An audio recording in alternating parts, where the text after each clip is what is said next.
Welcome this morning to our Financial and Administrative Services Committee. On this committee are myself, Councillors O'Connor, Councillors Berg, and Mayor Clayton, who is joining us via Zoom, I believe, this morning. She's away on a conference. We'll start off with our land acknowledgement.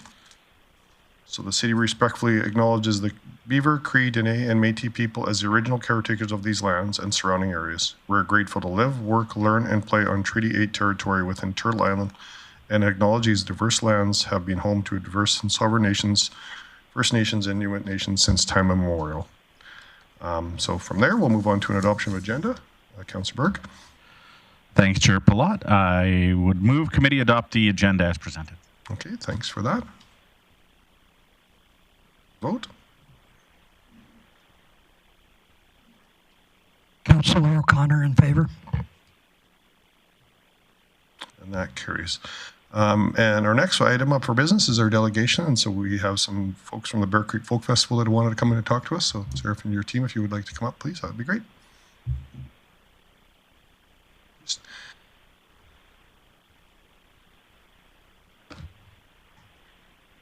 take a moment to introduce yourself, guys. Do you have anything to present this morning or nothing? Good morning. My name is Andre Delorier. I'm David Banks. I can provide a presentation, but I was under the understanding that our proposal that was submitted through this city, and we were here, that you guys had reviewed that proposal, and we were to field any questions from that proposal. Okay. So you're just here for more information. Any committee members have any questions that they would like to ask the delegation at all? No? So I will talk on our proposal for the Bear Creek Folk Festival, or the Borstad Hill, the infrastructure for Borstad Hill and the Bear Creek Festival. So one of the priorities is additional fencing for the festival. The fencing that we have right now, or what's available in inventory for, at suppliers, is at capacity, and if we want to expand the festival, which we are looking to do in not so distant future, in 1 to 2 years, then we would need additional fencing. And if the city provides that, then it makes it that much easier to expand the festival. Another thing is staging, and I think David would be able to talk about how important staging is to the festival. We're looking to move away from our mobile stage to more of a aesthetically pleasing structure that will require staging or decking. It's a portable staging we're talking about, and there just isn't anything like that up. There's even Northern Alberta, there's a pretty limited supply of that, and that's a fairly costly thing. When we did talk with the city about it, it's part of the idea was it's something that they could use and could be easily looked after and easily stored. So it was a sort of a multi-purpose. It wasn't just for our purposes, it was for other events and other community events. And then there was electrical infrastructure, which I guess Andre can talk to. Yes, so the electrical infrastructure at Borstad Hill. So currently we use diesel generators to operate the festival, and diesel light towers. And with the permanent electrical infrastructure, it would eliminate majority of those. We would still need some for light towers for security purposes. But with that infrastructure in place, it not only benefits the festival, but it would benefit future events that people would be looking to host down there. They could be like Shakespeare in the Park, or other events, or other societies. I know that the Filipino Society has approached us about stuff, and it reduces barriers if the electrical infrastructure is already in place, and it's a good investment for the city long term. I was in Toronto for Canada Day long weekend, and they had a festival in a park. I went over to see how it was set up, and they had a bunch of food trucks, and typically food trucks, they have generators, but in this instance they had permanent infrastructure, and they utilized that. It made the experience, it wasn't they didn't have noisy generators running, things like that. And with the electrical infrastructure just for Borstad Hill is kind of what our proposal was looking at. But if we're looking to expand the festival, we might want to look at adding additional electrical infrastructure in Muskogee Park as a whole. Okay. Yeah, just as a quick comment, prior to COVID, I was probably getting 3 or 4 calls a year from different groups or organizations or community groups looking to do something on the Borstad Hill part. And one of the big issues that they always brought up is how do we power it? The two things, how do you get stuff on site and how do you power it? And they weren't organizations that were looking to do things on the scale we were. They were groups like, say, the Filipino group or smaller arts groups. And by having sort of a permanent infrastructure or power on site, it makes it much easier for them to do an event without years of planning and huge budgets and scaling. It's like, yeah, we can do something on a weekend. You know, we bring in an electrician, we power it up, and we've got our event. Okay, sounds good. I see some questions. Councillor Burke. Yeah, thanks, Chair Palat. And I know that we're going to go through actually 2 different reports and 2 different committees around where we could put power and what we can do and who owns what. And so that'll be coming up, and I know that's why you guys are here. I just want to ask David a question around the stage, and I don't actually need details, but do you guys have a specific stage that you are looking for? Yeah, there's a company called Steelcraft. They make it's probably the best stage out. The big thing with it, it's very versatile. It can be modified to fit a whole bunch of different applications. It's legs are just pipes as opposed to a specific, you have to use our parts to make it work type of thing. The big thing with it, it's incredibly durable. I've done car shows where we've put cars 10 feet up with it. It's meant for that type of thing. People driving, I did an auction in Phoenix where people were literally driving the auction vehicles across it. So it's incredibly robust. The big thing I like about it, other than its flexibility, it can be stored outside under a tarp forever. And if things do get damaged, the wood can be replaced on the top of it, the steel frame. That's kind of the big thing with it. Okay, and then if, where would be the nearest city be where you could possibly rent one of these stages? Edmonton, there's a company there that has, it's the one that the Edmonton Folk Fest uses, so they've got just enough inventory there. Other than that, the next place is out in Vancouver. Okay, thank you. And the big thing with any of this stuff, as the production man of the festival, my biggest single headache is outsourcing outside the city and trucking. So anything that I can get locally, I'm all over it, even if it's a higher cost to us. Okay, thanks. Okay, thanks for that, Councillor O'Connor. Thank you. Thanks for coming in today. The current stage setup, that limits you for what you can put on the stage at any point in time. Am I correct in that? Yes, there's 2 things with it. That stage has a sort of a fixed size. The biggest issue with it, and it's not really an issue, but our concern, it's a mobile stage that kind of opens up. Essentially, it's a semi-truck that drives in, you push a bunch of buttons and it raises up and the deck opens. There's only 2 or 3 of them in Alberta. There's a limited number in Western Canada. Come summertime, they're full-on busy. The concern we have is if something happens to that stage or it's not available, like we've got it booked in perpetuity, but if that company changes hands or goes out of business, or the stage, the stage was damaged, we had roof issues, and we were getting it fixed locally literally the day before we set it up. And that's a pretty big risk for us, because it was probably the only time in the festival I didn't really have a good plan B, because there's just not, I was phoning companies all over Western states, all over Canada, to try and get anything in to replace it. So we kind of thought that's a kind of a big issue for us, is if we do have a problem, there's just not a lot of, it's not like we can put a tent up and a couple of platforms to put Blue Rodeo on. Yeah. I know later we're going to get a breakdown of what the priorities are, and it sounds like fencing, power, and the stage. Are those correct? And that's- then the rest can be all phased in. Am I correct? Yeah, as in the rest. The rest, the other power outlets, Oh, yeah. going yeah. across the Bear River and. Yeah, things like with the power, it could definitely be done in stages. Put in, if you put in the main infrastructure, and then it can be okay over the next couple of years. We'll extend it down the field or across the way, or put in more sort of panels or add to it.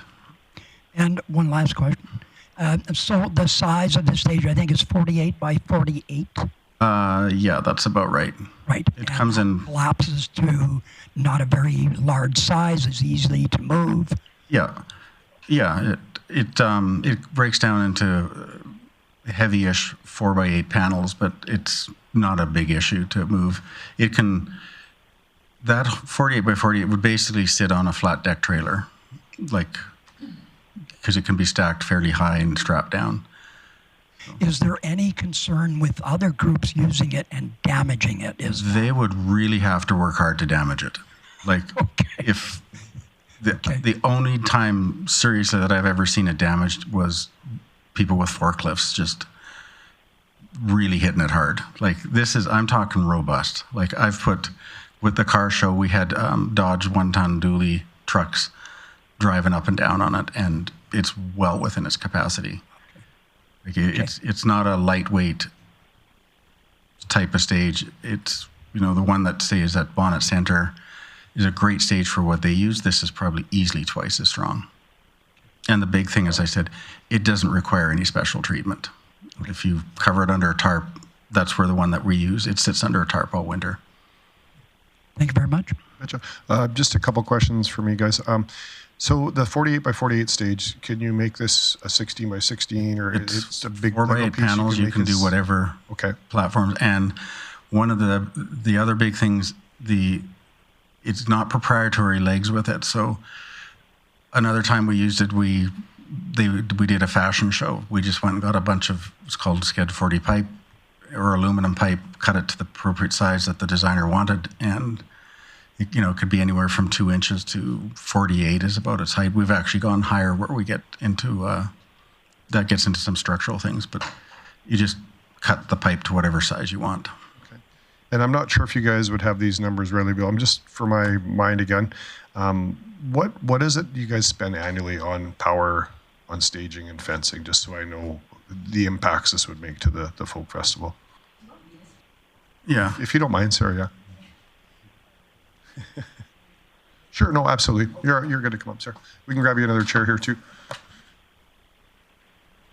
One other point of clarity that I'd love to make about our stage, our contract on our stage actually is up this year. So what we've been informed is, in fact, we don't have a guarantee that we have it for next year, which is why we had such an urgency for wanting to move to the tent starting next year. With regards to the cost, so we spend on electrical right now about $15,000. A lot of that is on fuel. So in terms of the cost saving is not just, in terms of financial, but, I'd be very excited about the environmental impact also of not spending those thousands of dollars on fuel.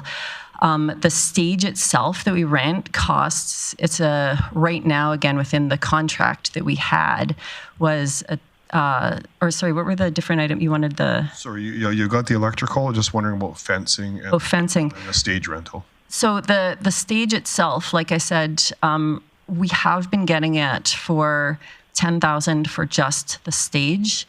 However, we did not have a guarantee past this year that was going to be the case because our contract is up. So what could happen is that company, which is under a lot of flux right now, the price could triple. And there'd be absolutely nothing we could do about it. There's a lot of instability in terms of what the price would be next year. In the past couple of years, we've run into trucking issues that have ended up costing us a few $1,000s also just for the transport of that stage as well. So not to mention the fuel of a semi and all. But more than anything, as David was saying, it's also the the headache. You know, we've had years where we suddenly ran into a trucking snag, and you know, someone's turning to me saying, "I'm not sure how we're going to get our main stage here at all." So it's to have the stability of knowing that we have every year a stage that you know, we know it's here. We don't have to worry about getting it here. We know it's not going to quadruple in cost and suddenly become unaffordable.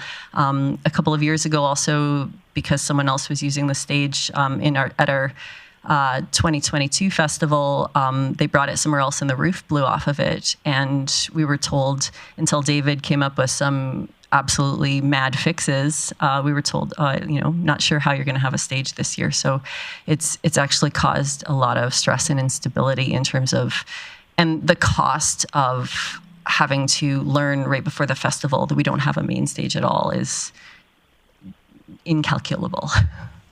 And just so I understand that, Sarah, so it's 10,000 just for the main stage. That's just for the main stage. You guys had bought some of the other stages now. So the side stage tents, we're in the process of buying them. We're kind of figuring out that, but over the next couple of years or in the next year, we will own those tents. And those are just the cover tents that cover the stages.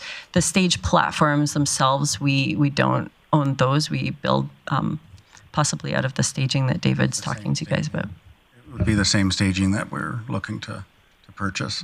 Kind of just make it uniform across. Okay. And just one last question for me. I know when we chatted last time about this, there's different artists want different size stages. So is this 48 by 48 stage? Is this all encompassing? It would fit every act you guys have ever had or what you would anticipate into the future?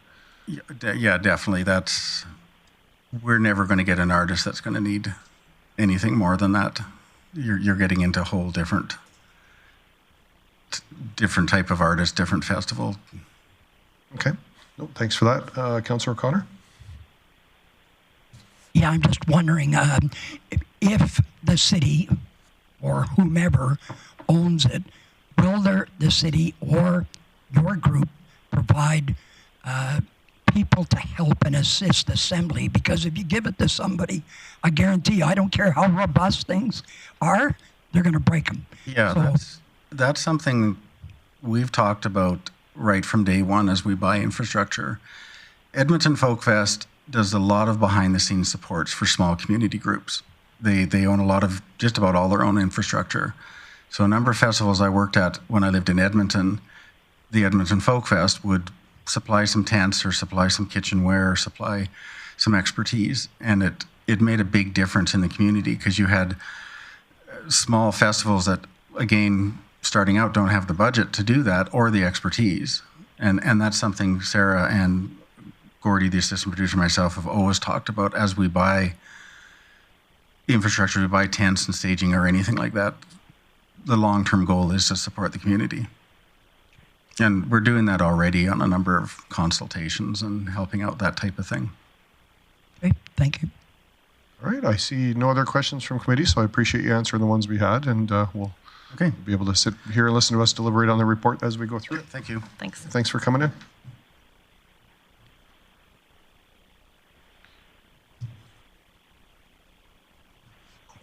Oops, myself reset up here. So I'm just, from admin, I guess who's coming up to talk about the report? Sorry, we have a service area update. Oh, sorry, my apologies, yeah. So we'll go to Chief Whiteway for a service area update first. Sorry, Christine. Thank you, Chair Palat. So a quick update from the service area. Within tax and assessment, the tax deadline has passed. We are estimating a bit of a higher collection rate than in previous years, and that's come in around 94% has been collected. Assessors have also sent out annual requests for information in regards to commercial and multifamily properties. So this request for information will ask commercial properties the lease rates and expense information, multifamily rent rolls and expenses. So we do urge property owners to complete that and return to our assessors. Within finance, the budget team does continue to work on various aspects of budget activities, preparing a preliminary package for CLT to review in the month of August.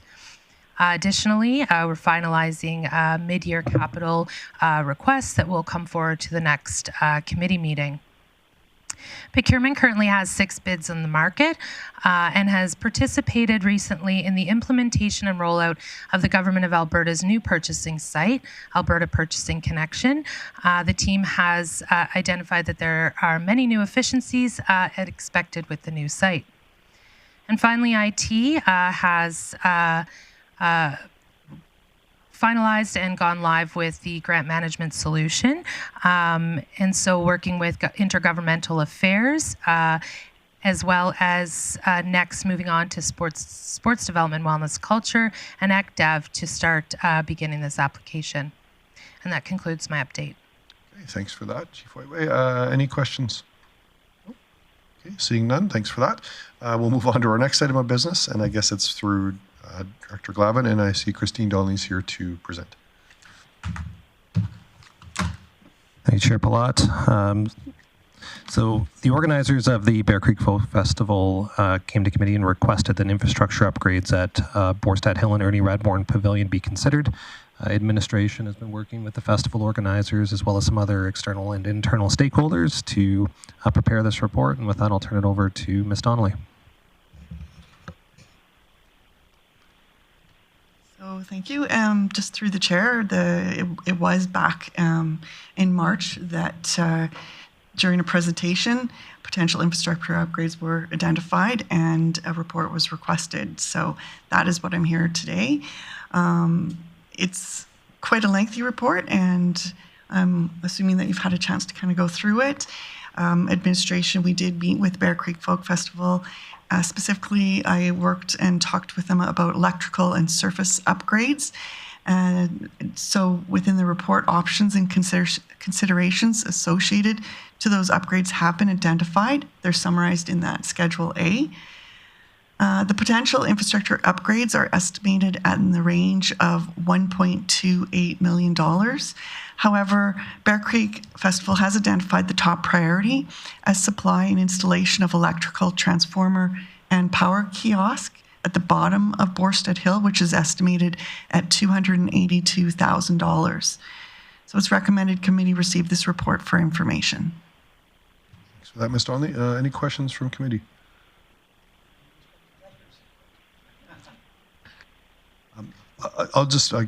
Go ahead, Councillor Burke. I guess for me, Ms. Donnelly, I'm just wondering on the $282,000, if we were to look at doing something like that, that would, I guess, give the folk festival what they're required on to move forward with having the festivals there. That would amply supply them enough power for that. So just through the chair, this would just bring power to the bottom of the hill and having a transformer, which then would go to a kiosk, which would allow for plug-ins and hookup and it to be controlled. The thought is the second stage of electrical would be to extend electrical from that kiosk out to a number of event lights, as well as substations where you could plug in at different locations. So this would only have one spot for plugging in, and that's the bottom of the hill. Okay, so where the 282, they could run the festival out there, just be a lot of cords running still for that, and then it could scale up to the other full build out as per the plan. Yes, that's my understanding. Okay, thank you for that. Councillor Berg? Yeah, thanks, Chair Palat. Ms. Donnelly, great report. A lot of detail, again, from floodplains to who owns the land and the dams factored in. So a lot of information to weigh. ATCO's at this point fine with putting that power down there? So through the chair, yeah, they actually did a concept up for us that's provided in the package for the Borstad side. And you can see where we brought the power down along the existing pathway outside of the kind of the dam structure itself. And so the locations we were looking to locate infrastructure was outside of the structure of the dam. Okay, and then Are they looking to get that done for this year's event or for next year's event? Through the chair, they just gave us a concept design and an estimate for the cost. They have not been hired to do the work. We have no contract. The city would need to, or someone would need to hire them and pay them. Through discussions, they did indicate that there could be a conversation about investment, so they might be able to give us or someone a lower cost should that proceed. But at this point in time, this was just purely from a higher level of what it would look like and an estimate for the cost. Okay, so there is no sense of urgency on this study. In other words, for this year's event. Oh, correct. Correct. Okay, thank you. Councillor Burke, Councillor O'Connor. Yes, and I see safety is always top of my mind, and I really appreciate the surface scope. Who would have thought that you'd have to install emergency pathways? Will any of that go ahead this year, or are we just going to wait till next year for the whole scope and then phase whatever pieces? Thanks, Chair Palat. All of this is just for information at this point. This committee would need to refer this to budget for it to be funded. There is no money allocated to this, so as of right now, there is no intention of the city doing any construction whatsoever until it's funded. As Christine mentioned, that ATCO may be interested in an investment option. What that would result in is that ATCO would upfront the cost and we would pay for it through our rate structure with the city. So there would be a cost of that as well. It's basically a financing tool at that point. But just to be clear, there is no money allocated to this in capital budget, and it would need to be approved at this year's budget. Thank you. Any other questions? Councillor Burke. Yeah, thank you. So then I have a question for CAO Burke. Again, the request is just to do this for information, but how do we bring this back to budget, or is this just automatically added to budget?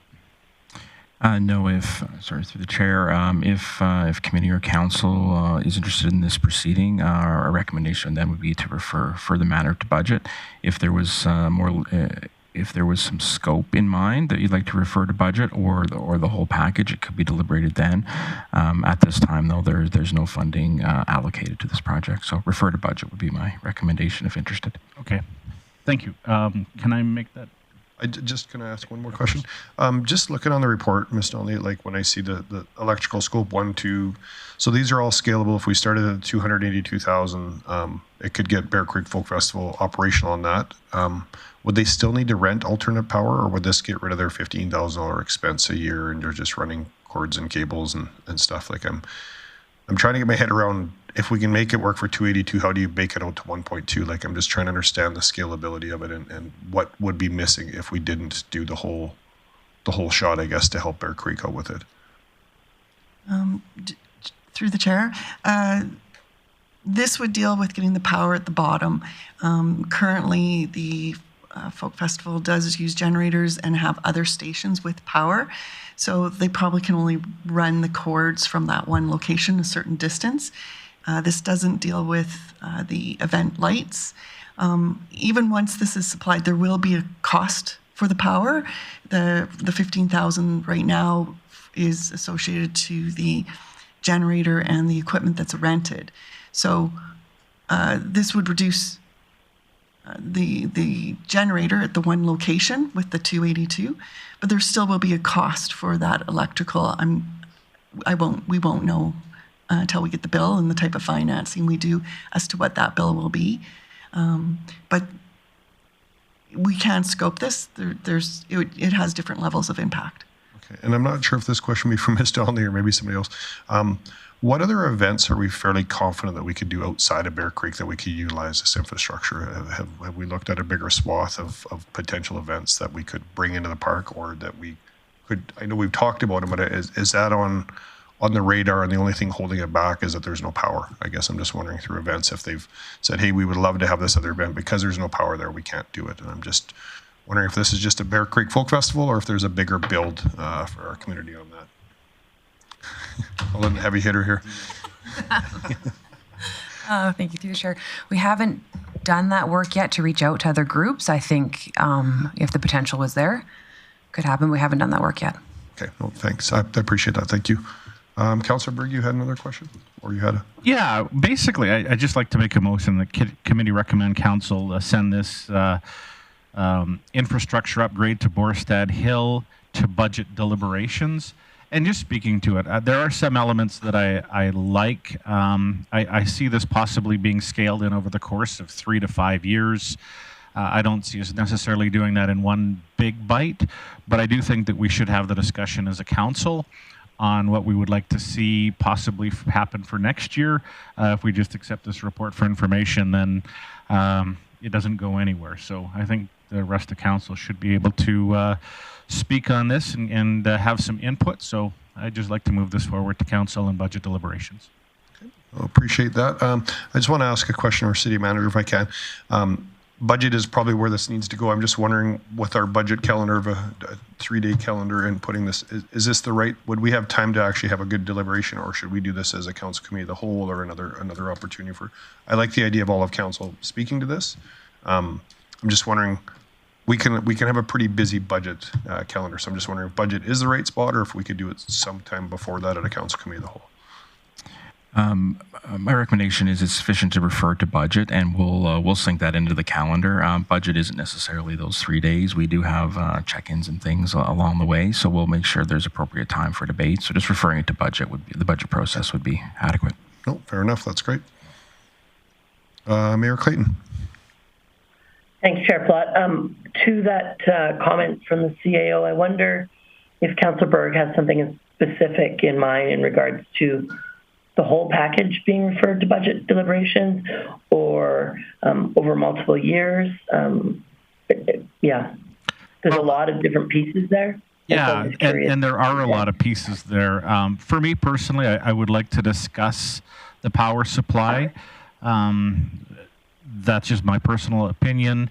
Possibly the stage, again, as she mentioned, they don't have a guarantee for next year, so I think we should have that conversation. The rest, I honestly see us doing down the road, because we're already looking at power at 282, and then the stage would be another bite. I don't want to take any bigger bite than that in 1 year. So those would be the two key pieces, but again, that's just my personal opinion versus a council opinion. So if I could, Chair Plott, yeah. Just so I'm wondering if the CAO has enough information, or Mr. Glavin, in regards to if committee were to refer electrical scope 1 to the fall budget deliberations. Do we know from our exploratory work if, as mentioned, this would provide an electrical source?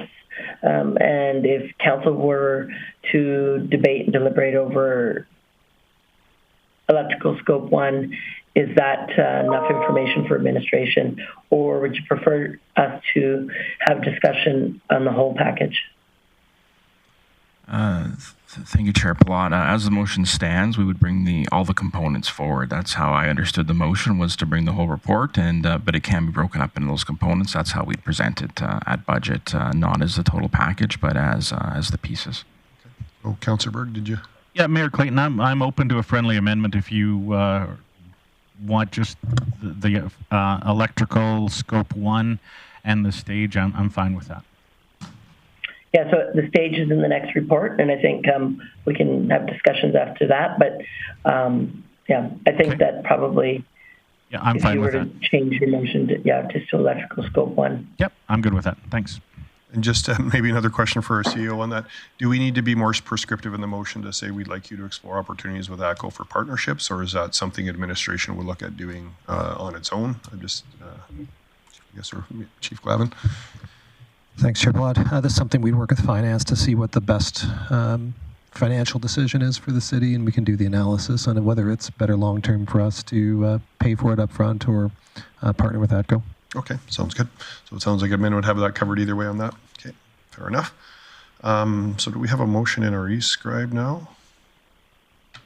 Are you happy with how that's in there, Councillor Berg? It says, committee recommend council refer the matter of infrastructure upgrades at Borstad Hill, Ernie Radbourne Pavilion, electrical scope 1 to budget deliberations. Is that covered? Okay. Any more discussion or debate on that? Mayor Clayton? Nope, seeing none. We'll call the question, please.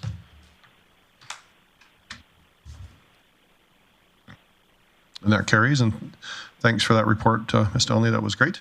So we'll move into the next item, the city-owned rentable. And I'll turn that back to Chief Glavin to do the intro, or is this Chief Wayway? Thank you, Chair Palat. So similar to the last report, a motion was made in March to have administration bring back, after consultation with Bear Creek, to acquire assets that could be rented by organizations within the city. So Ms. Nestabo, our Director of Financial Management, will come here to present now the report.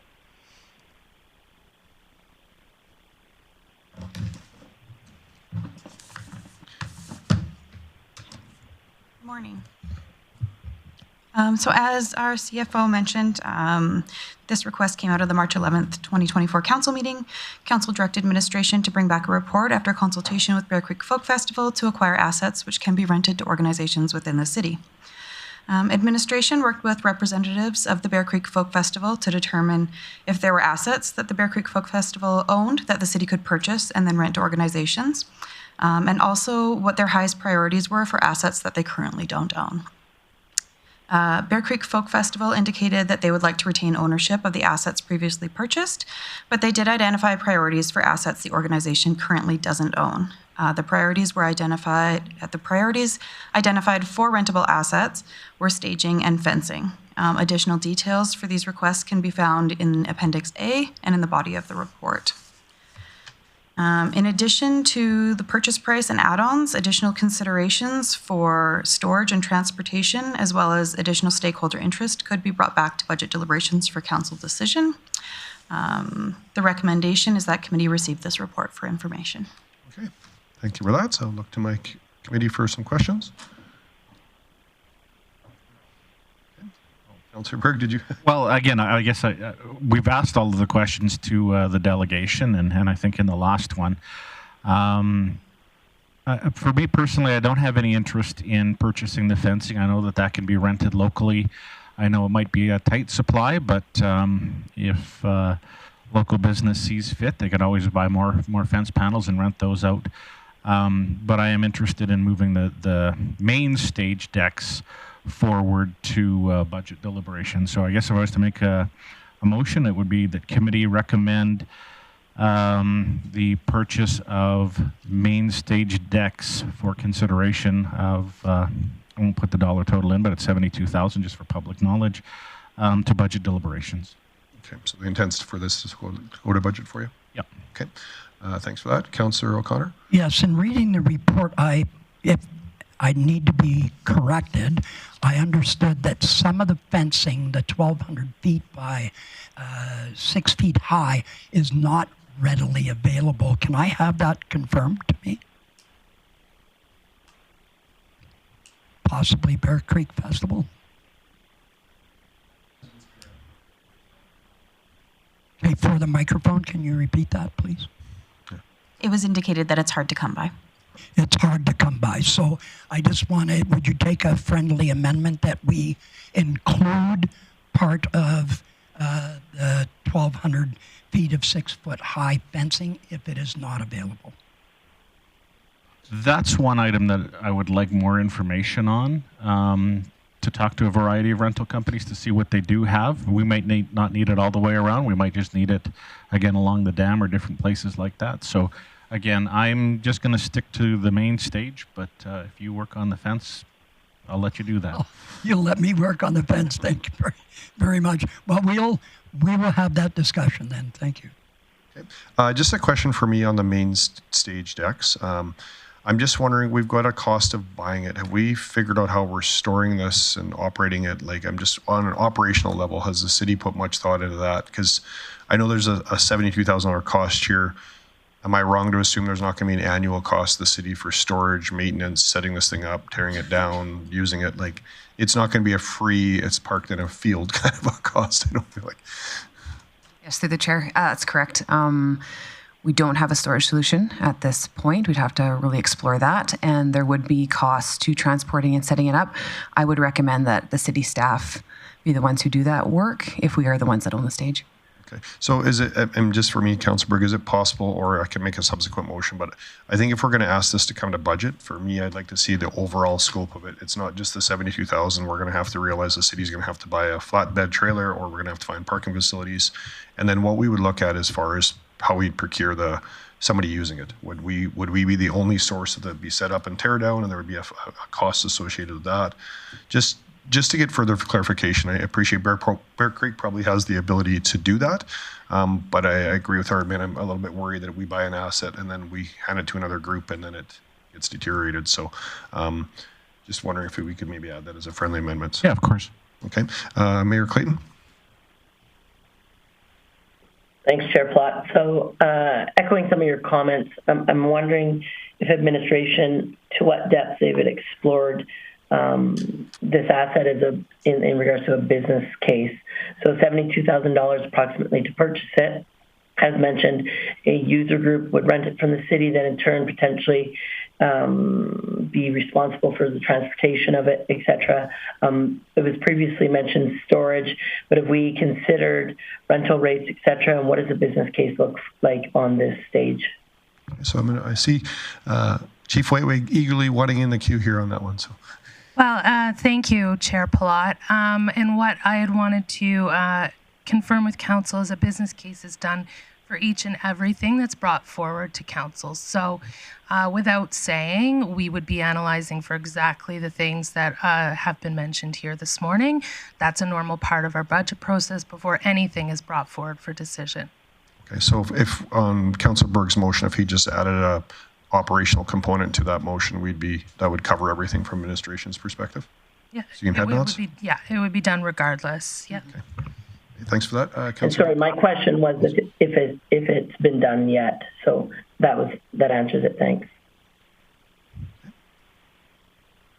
Councillor Berg. Yeah, and just to follow up to Mayor Clayton's business case, I do see potential for somebody to step in and sponsor this uniformly, that every event would be on the whichever company stage or whichever foundation. So I just wanted to throw that in there too, that there are other opportunities to help scale this, much like the ATCO potential on sponsoring the power. Well, fair point. Thanks for that. Any other discussion or debates on? Oh, sorry, Councillor Thiessen. Thank you, Chair Palat. It's hard when you don't get access to the request to speak button.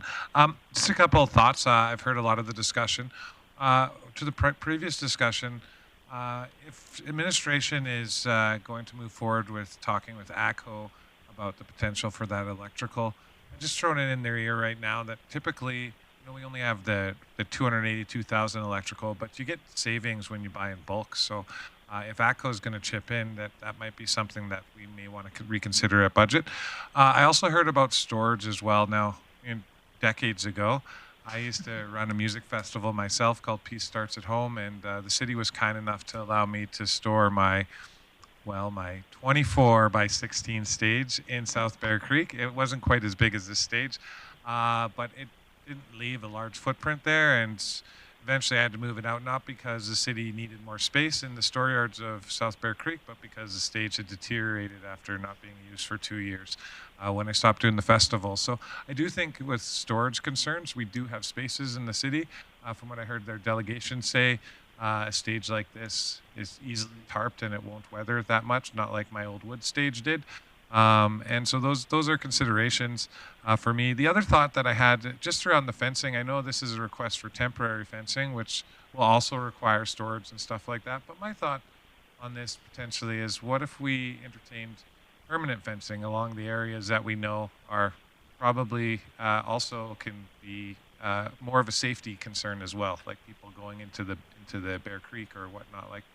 Rather than buying a bunch of temporary, the potential for fencing, I think, as a permanent solution might be one that works and can be tied in easily, and leave our suppliers for fencing with some inventory to give to other events later on. So those are just my thoughts on all the matters discussed here. I don't have a vote on this, so thanks for letting me in the queue, Chair Palat. I appreciate it. You betcha. Okay, I appreciate the comments. I'm just going to go back unless there's other business arising from this. Just Councillor Berg, you've had a chance to maybe check the motion and e-scribe just to committee refer the purchase of the overall scope of main stage decks to the budget deliberation. Yep, that looks good. Okay. Any other discussion or debate on that motion? Seeing none, we'll call that to question, please.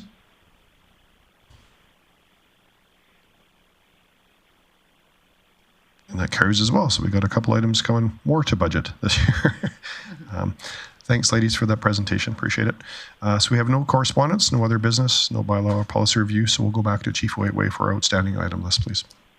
Thank you, Chair Palat. Rentable city-owned assets, number 1313 was just presented and referred to budget deliberations, so that can be removed from the outstanding items list. And we're on track for 1319 to be presented at budget deliberations. Okay, sounds good. Councillor O'Connor. Yes, thank you, Chair Palat. I'd like to move committee receive the July 9th outstanding items list as presented for information.